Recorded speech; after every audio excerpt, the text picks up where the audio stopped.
Hello, this is Ayote, otherwise known as Artist on the Edge. Isn't that clever? I thought it was so clever when I came up with it. And it sounds like wild, you know? Ayote. Like a coyote, but a ayote. Anyways, okay. Here's Santa Fe in 3 days. Enjoy.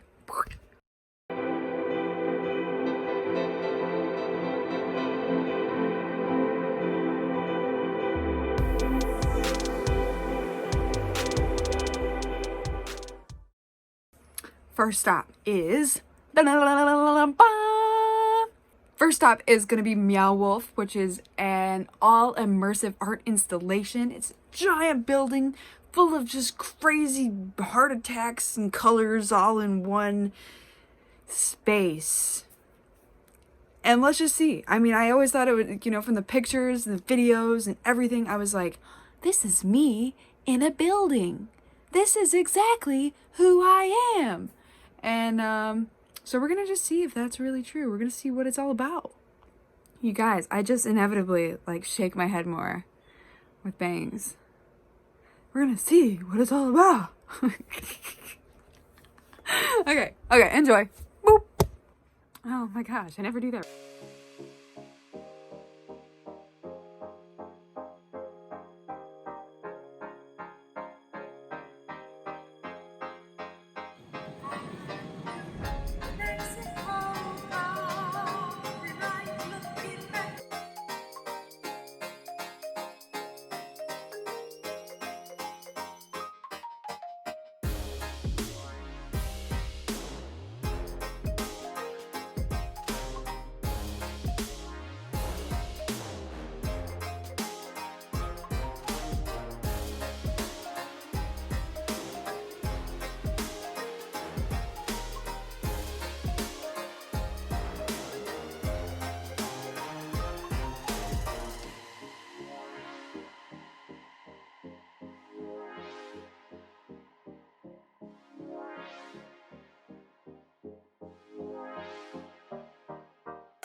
Sorry guys, that was a lot. So Meow Wolf was amazing. It was inspiring to, to have so many artists come together to create this all-immersive, hands-on art installation, but at the same time, it was like an acid trip without the fucking acid. I'm telling you, man, it was crazy. And it was almost, overwhelming. I was getting a little dizzy and I was ready to get out of there, By the time I wanted to go, it took an extra 30 minutes to find the exit, and I was like, oh my god, get me out of this place. But I definitely recommend it. If you, oh my gosh, just please check it out next time you're there. But with everything going on with COVID right now, I don't even know what's going on. It's such a hands-on experience. So, anyways, I'm so grateful to have done it when I did. Just getting back from Meow Wolf. And I got this little motel.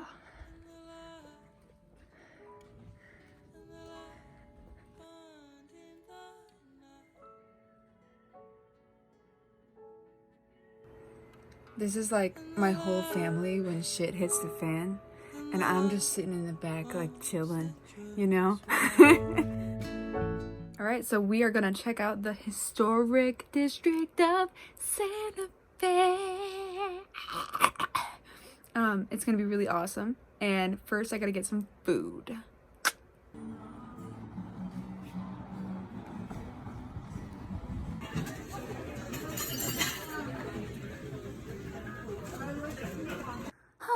Hallelujah, hallelujah, hallelujah, green salsa, ooh.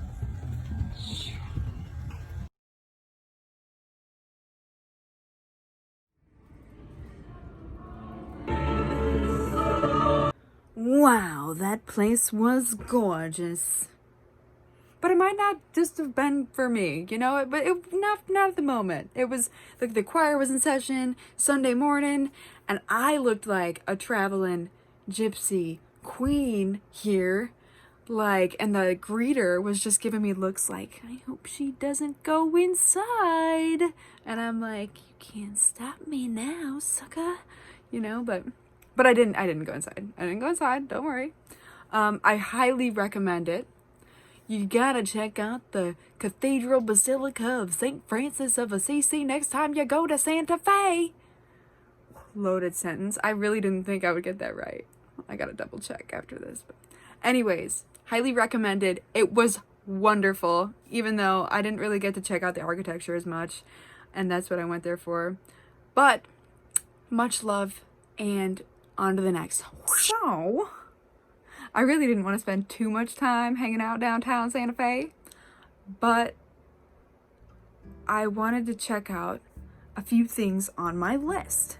One of them was the Santa Fe Plaza, which is like a park with sculptures scattered throughout, and it's gated and it's beautiful. And then the shops parallel to that on the road next to it, there were just like art galleries, boutiques, little restaurants, you know, and you gotta check out those little gift shops. And then right near that is the Palace of the Governors, which was really cool. That actually served as the government seat of New Mexico for centuries. So a lot of history there. And then I wanted to check out the Santa Fe Rail Yard, which is like a little modern, it's like a hangout spot. There's movie theaters, restaurants, and all sorts of stuff to do around the rail yard. But I just basically went there and drove by and took a picture in my car and didn't get out. So, been there, done that. I can't give you like a true recommendation though, honestly. You guys, I found my hat. What? Why was this not on my head the whole time? Normally, you will only find me wearing a hat. Okay, so another place I really wanted to check out in Santa Fe was the International Museum of Folk Art, which I've only heard amazing things about, and I had about 2 hours to kill there, and I wanted to really take my time and take it all in. So, let's go.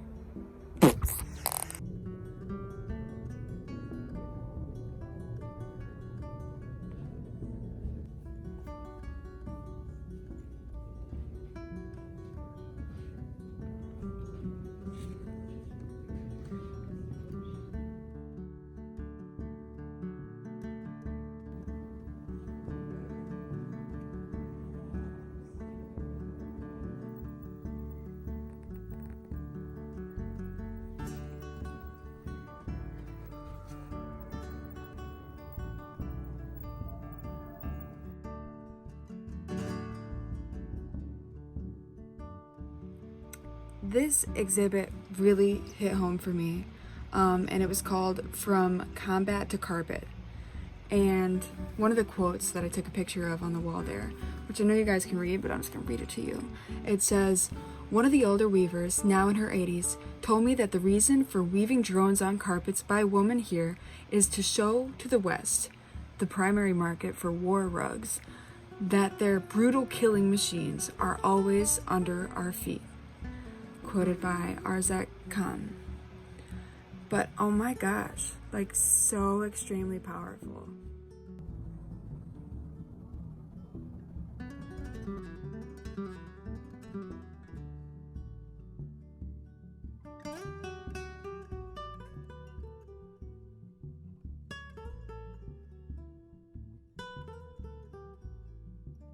All right, so next stop is Los Alamos, which is a ways north of Santa Fe, but I had to come and check it out because it's basically the home of the atomic bomb.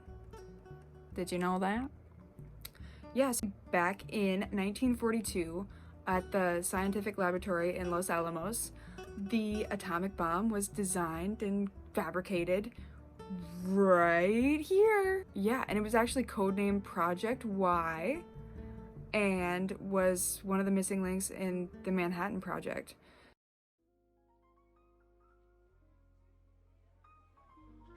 If you want to learn more about it when you're here, you really got to check out the Bradbury Museum. I'm so fortunate that they were like open. I actually spent a good hour in there just meandering around.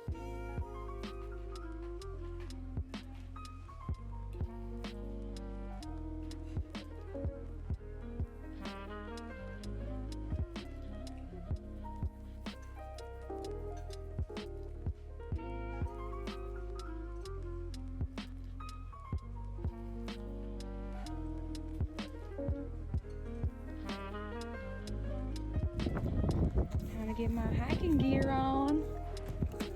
I'm at Bandelier, baby. This is Bandelier. And that's where I'm gonna climb into the cliffs.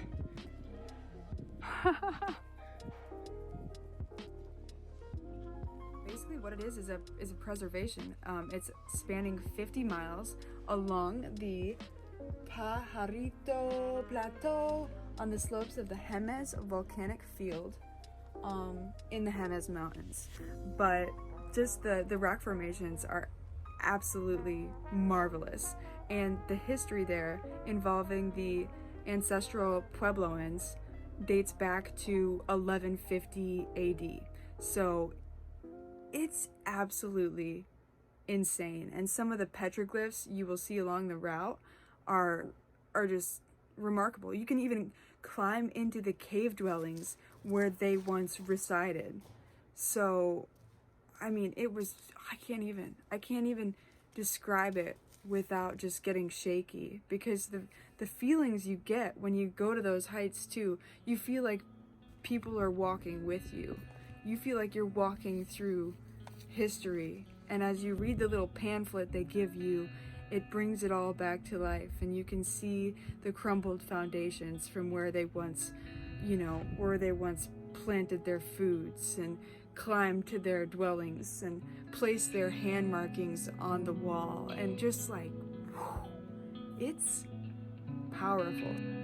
I am now hiking up Frey Trail. Apparently, it has steep switchbacks, which I'm really figuring out.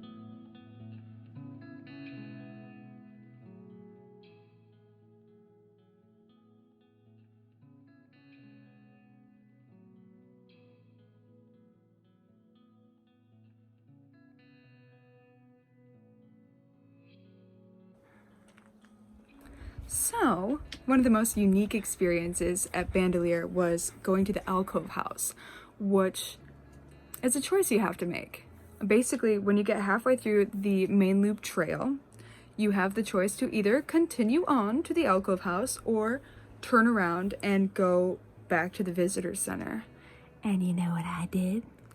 I carried on.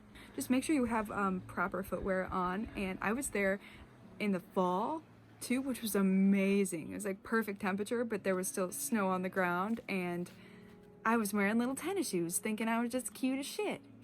But yeah, when you get to the end of the trail there, you climb up these 4 giant ladders, and it's 140 feet up to this just beautiful lookout. There's a reconstructed kiva there, and it's it used to be the home of 25 ancestral Pueblo people. Yeah, it's just crazy, the history there. And when I got to the very top, I met Bob and Dave, who were just, you know, they're two older folks, and they were just sitting there drinking their bag of wine, looking out over the open valley, and we just had the best time. So I was up there for an extra half hour, and I climbed down, and they climbed down right after me, and down the ladders you can hear him saying, "God, we should have brought the pot," you know. God, we forgot the pot. Yeah. Sorry, we just got here. Yeah. We're hitting the for sure.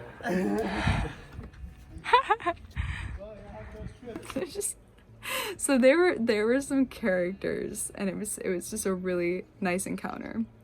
Yeah, you should really check it out. So by the time I had left Bandelier, it was pretty late, so I decided to just get a campsite nearby at a place called Juniper Campground.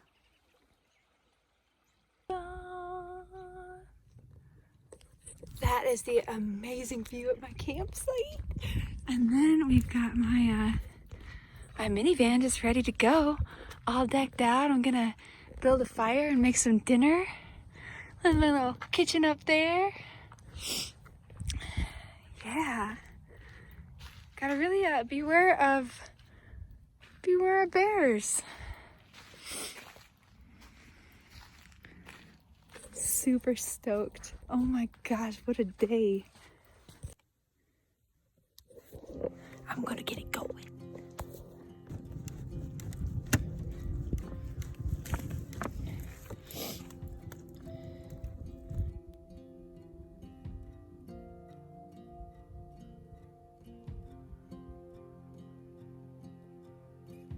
Dude,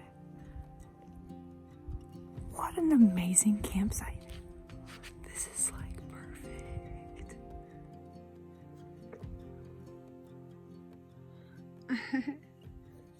I am just gonna snuggle in and read Clan of the Cave Bear. I'm so warm in here, like it's awesome. Everything is kind of just working out. Made a little fire, made some food. Now I'm gonna have a little drink and I'm gonna enjoy my book.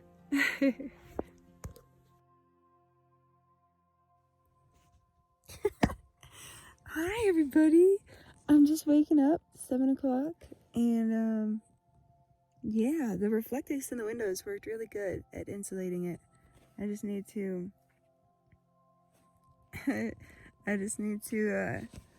get a little mini heater in here because I did have to start it up a little bit. I started it up a couple times.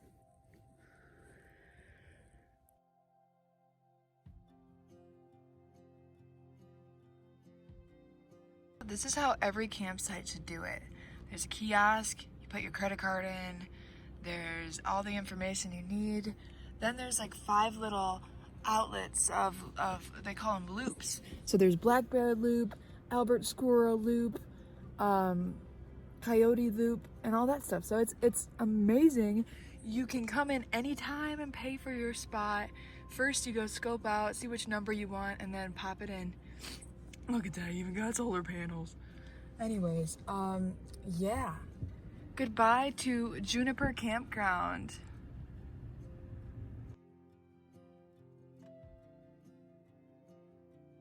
I'm gonna rock the docks because that's just, when in doubt, you just rock the docks. I don't know if you guys can read that. Probably not. But I am at the Tsankawi, I don't think that's right, prehistoric site. So I'm gonna see a lot of petroglyphs and cave dwellings. Okay, correction from my future self. I think it's Tsankawi. The T is silent. Tsankawi. I had not even like read the sign, and I was just like, I'm going to the Tsankawi ruins. Like, what? I'm so sorry. My bad. Continue.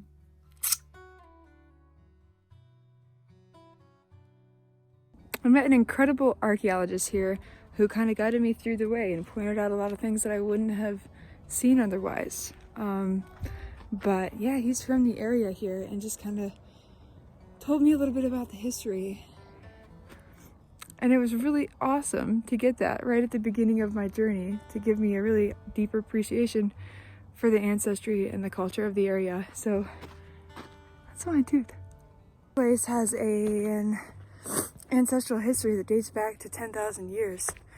Specifically, the Pueblo Indians used to live in these cave dwellings. Because it's what I'm super interested in, I recorded the conversation with the archaeologist, and I'm just gonna plug it right into this video here. It's like 3 minutes of us just conversating about facts of the land, Pueblo Indians and their traditions and their life expectancies and what they grew. And I don't know, it's just super fascinating to me coming from an archaeologist that was born and raised in the area. And yeah, so if you want to hear it, it's following up right after this little monologue. Bye. Below by the Rio Grande today. How far is the Rio Grande from here? In a straight line, it's only about 5 miles. Really? The lifespan is about 30. Wow. You know, so when you were 30, you were an old grandma and grandpa, you were used up. Oh my If you gosh. can imagine that. That's so insane to It think was about. like that in the Middle Ages in Europe too. This trail is going to go through the middle of it. What would they grow? Or could they grow anything up here in this area? This is all natural. So they were farmers. They grew corn, beans, and squash. They were their main crops, which they would have been growing in fields down below. Incredible. Not up here though. Not enough rain. Not enough rain. Got you. Or it would depend on the season. That heaven isn't up there, sort of like we see religion and the dead go back into the kiva and go into the underworld. Interesting. And so the kiva allows the priest to descend and then communicate with the ancestors and the people in the underworld. It's similar to Greek mythology in that the dead went into the earth, went into the underworld. Yeah. That's interesting. Well, I mean, and also like Egyptian, you know, I mean, you guided by the jaguar through the underworld, or Yes. That's just crazy to me. And then they dance, like I was at the dance yesterday. They're dancing with their feet, and that's sending vibrations into the earth, Wow. to the underworld. That's crazy. And the men dance with very dominant steps. Yeah. The women dance with their toes, and it's representing, the men represent a very strong rainfall, Oh and my the women are goodness. representing a very gentle, constant rainfall. Yeah, Everything yeah. is rain. That's so Everything interesting. in your everyday life is to call these clouds to bring snow in the winter and to bring rain in the summer to grow your crops. And again, I think it's interesting that here we are. The Pueblos would say that we are not alone. Yeah. These people are around us right now. Right. They're saying, look at these people, what are they doing? Mm-hmm.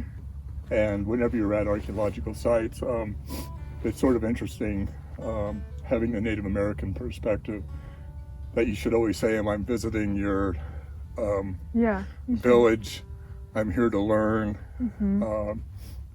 thank you for letting me be here. Right. I always say something You know, like that. most like, of "Thank us you." are just here. Right. You know, we're tourists and we're here to see this, but they would say, they're all around us right now. I've been here with Native American elders that they'll say that there's a line of people over there and they're looking at you. So as an archaeologist, we never learn that in school, No, definitely. you know, but not. it's something that you learn in the anthropology of New Mexico. It's wild and crazy stuff. That's incredible.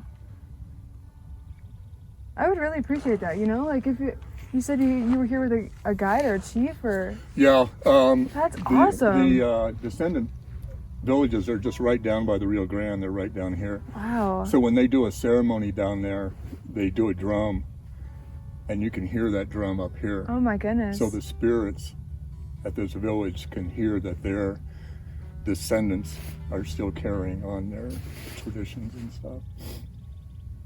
Sorry, what's your name again? I'm Chuck.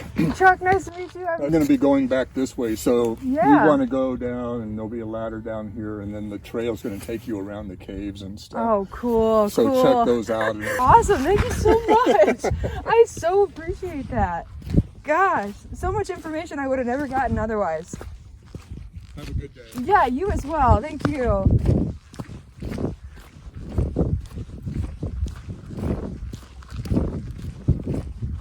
Took care to call the rain. Thank you for letting me visit your village. I can feel you around me. Next, we are off to Tent Rocks, which is also known as Kasha Katuwe, which is located on the Pajarito Plateau. And it is remarkable. It shows the layers of volcanic rock and ash deposited by the giant volcanic eruptions of the Hemes Mountains, which occurred 6 to 7 million years ago. Crazy. But first, a girl's gotta eat. I've been living off of these little freaking wraps. Oh my god. I'm hiking into Tent Rocks right now.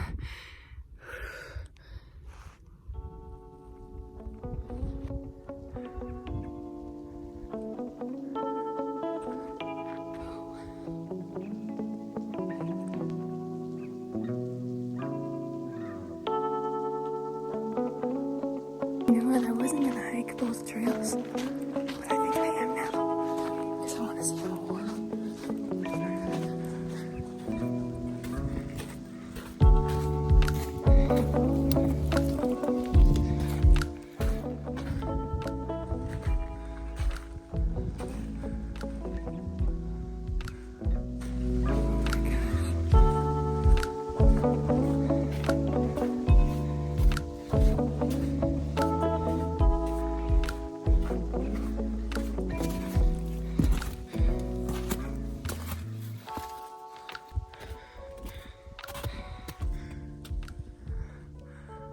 You know, it's kind of ridiculous though. I said hi to everybody along my route, and it was about 5 people I passed while I was hiking up this trail, and nobody told me it was closed. It's like they had to let me find out myself, because they did.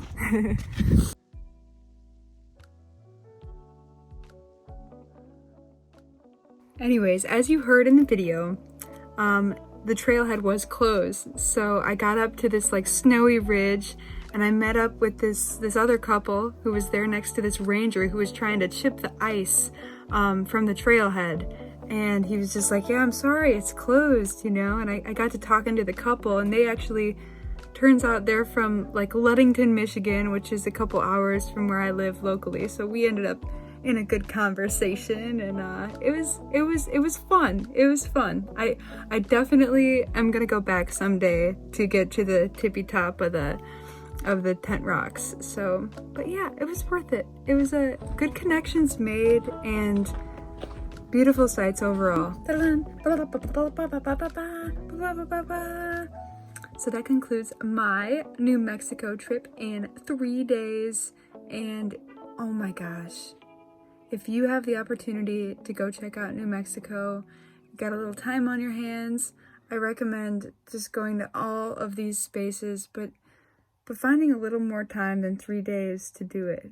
I felt like a superhuman, you know, trying to get to everywhere I wanted to go within 3 days. And there are some things that I had to skip along the route, because it's what you gotta do if you have limited time. But really, so worth it. Go check it out. I hope you like this video. I hope you subscribe to my channel if you like this video. And don't even tell me that I could have broke this up into 10 different videos. Blah, blah, blah. I know. But I don't want to do that. This is one giant experience that deserves to have 30 minutes to itself. It's an episode of my life. So anyways, enjoy, have a good one. I love you guys. Thank you for watching. Bye.